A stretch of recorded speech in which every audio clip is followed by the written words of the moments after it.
పుట్టిన నాట నుండి నేటి వరకు నీవు కానీ, నీ కుటుంబీకులు కానీ, నీ పిల్లలు కానీ దేవునికి ఆయాస్కరంగా ఎక్కడెక్కడ ఆయన గాయాలు రేపారో, ఎక్కడెక్కడ దేవునికి విరోధంగా ప్రవర్తించారో, ఎక్కడ దేవునికి కన్నీళ్లు తెప్పించారో, నీవు దేవుని అవమానపరిచిన ప్రతి పరిస్థితి ఆయన సన్నిధిలో జ్ఞాపకం చేసుకొని సాగిలపడి నీ పాపాన్ని ఒప్పుకోగలిగితే, విడిచిపెట్టగలిగితే, ఇంకెన్నడూ నువ్వు సిగ్గుపడకుండా నీ తల నా దేవుడు పైకెత్తును గాక.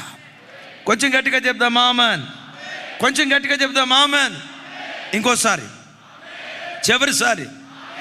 దావీదు బ్రతుకులో దావీదును దేవుడు అవమానానికి అప్పగించాడా? దావీదు చేసిన తప్పుడు పని దావీదుకు అవమానం తెచ్చిపెట్టిందా? నేను ఎప్పుడు చెప్తా, గొప్ప భక్తుడు అంటాడు, క్రైస్తవుని ప్రపంచంలో ఎవడు శపించలేడు. క్రైస్తవుని శపించగలిగే అధికారం, దమ్ము, ధైర్యం ఆకాశ మండలముందున్న దురాత్మ సమూహాలకు లేవు. ఎందుకో తెలుసా? యేసుక్రీస్తు రక్తం అంత శక్తివంతమైంది. క్రైస్తవుని ఎవ్వరూ శపించలేడు. నిన్ను నీవు శాపగ్రస్తుని చేసుకుంటే తప్ప, నిన్ను నీవు శాపగ్రస్తుని చేసుకుంటే తప్ప.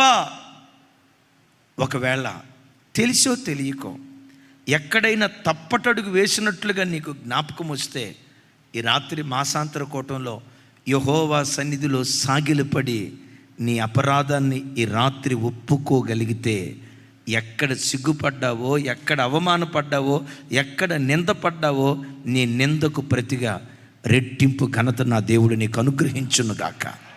గట్టిగా చెప్దాం ఆమేన్. ఈ దేవునికి పెట్టబడిన పేరు సిగ్గుపరచని దేవుడు. ఆమేన్. మరోసారి చెప్దాం ఆమేన్.